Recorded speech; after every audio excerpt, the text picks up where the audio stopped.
Tresmonte Merijoy at kasama ko ngayon ang aking mga kagrupo. Ako nga pala si Binibining Shirley M. Dinetas. Ako nga pala si Binibining Jonaline T. Aragones. At ako nga po pala si Jessa Marisa Miliano. At ako po pala si Binibining Inting. At ako naman po si Binibining Rosemary Sipulo. Sa araw na ito ay magkakaroon kami ng panayam patungkol sa wika at panitikan dito sa Negros Oriental State University. Tara na, samahan niyo kaming maglakbay sa loob ng campus. Go!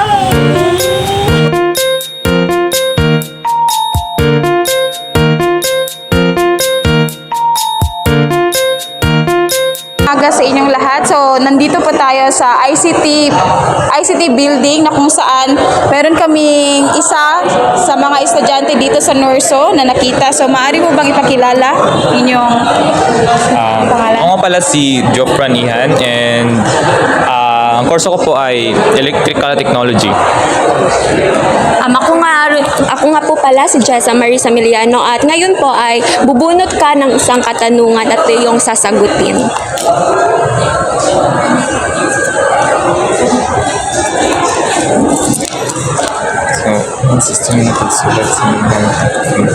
So, ang nabunit ko ay unang sistema ng pagsulat na ginagamit ng mga Pilipino. So, I think ang unang gigamit sa pagsulat kay unsa ning kanang ballpen or Unsay lang, anong wika? ang wika baybayin. Maraming salamat po. Baybayin. Thank you. Magandang umaga sa inyo, Binibini. Ako nga po pala si Rosemary Sipulo. At ako naman si Jenny Kainki. Kami po ay nagmula sa ikalawang taon na nagpapagkalubhasa po kami sa wikang Pilipino. Kami po ay narito upang makapanayam po kayo. Maaari po ba? Opo. Mayroon lang po kami isang katanungan na ibibigay at sasagutin.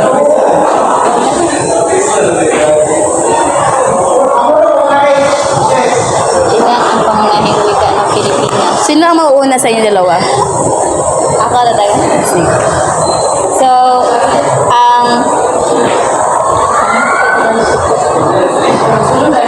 Ilan ang pangunahing wika ng Pilipinas? Sa pagkakaalam ko, isa lang ang pangunahing wika ng Pilipinas at ito ay ang Filipino. Salamat. Ito ay isang maiking tula, karaniwang naglarawan ng isang bagay na sa kawalaan. Para sa akin, ito ay isang Maraming salamat sa inyong mga Sagot. Binibini. Ako si Binibining Tresmonte Merijoy at nandito ako ngayon para magkaroon ng isang survey para sa inyong nakaraang kaalaman tungkol sa wika at panitikan.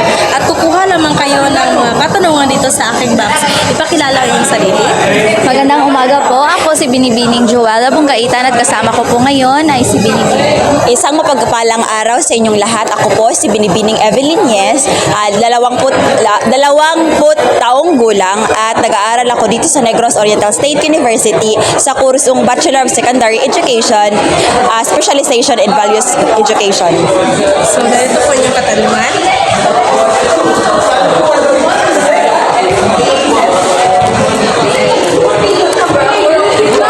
Anong libro ni Dr. Jose Rizal ang nangangahulugang Touch Me Not sa Ingles?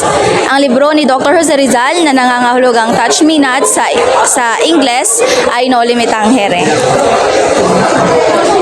Ang aking katanungan naman ay ano ang pambansang wika ng Pilipinas? Ang pambansang wika ng Pilipinas ay wikang Pilipino. Sa kadahilan ng ang center of 'di ba sa isang lugar meron tayong isang general ha. Meron tayong tinatawag na city of sa isang lugar. So ang city dito sa Philippines na known ay ang Manila. So ang wika natin ay wikang Pilipino. Wikang Pilipino. Maraming salamat sa iyong cooperation, Miss. Maraming salamat.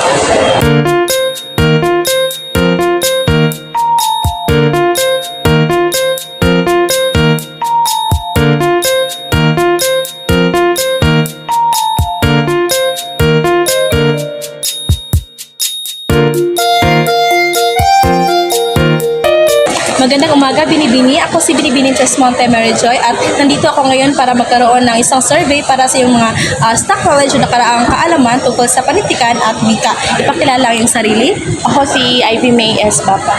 So narito ang iyong katanungan.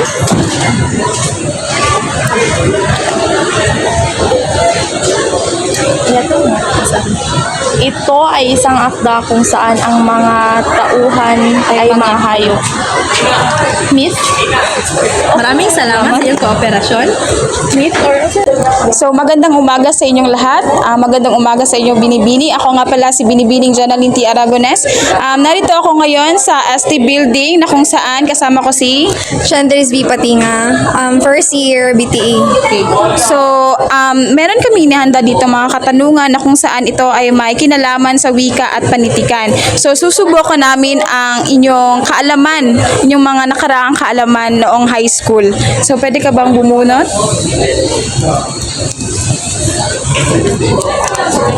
Anong buwan ang ginanap ang buwan ng wika? Agosto. Okay, maraming salamat.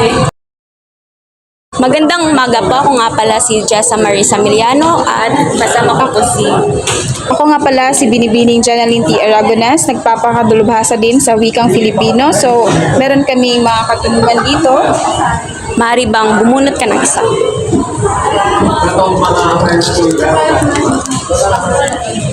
Tumutungkol sa paggalang, paglikha ng daigdig, ng pinagmula ng tao at ito'y tungkol sa mga taong may kapangyarihan.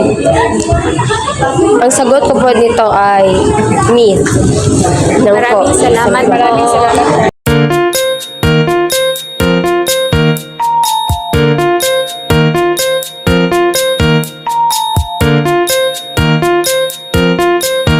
Magandang umaga sa ating lahat. Ako nga pala si Binibining Shane M. Benetes at kasalukuyan tayong nasa Norsa Gym at may survey tayo na mga questionnaires o mga katanungan tungkol sa wika at panitikan. So, bago ang lahat, maaari nyo bang ipakilala inyong mga sarili?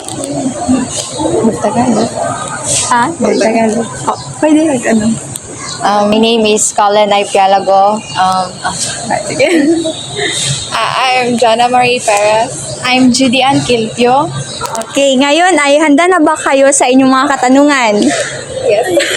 Okay, ang gagawin nyo lamang ay bubunot kayo mula sa kahon at sagutan. Basahin at sagutan.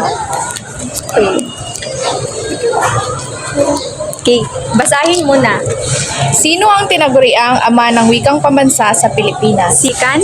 Manuel L. Quezon. Okay, tama. Manuel L. Quezon. Ito ay tungkol sa pinagmula ng isang bagay o anumang nasa paligid. Alamat. Alamat, tama. Maraming salamat, Salamat sa iyong po. kooperasyon.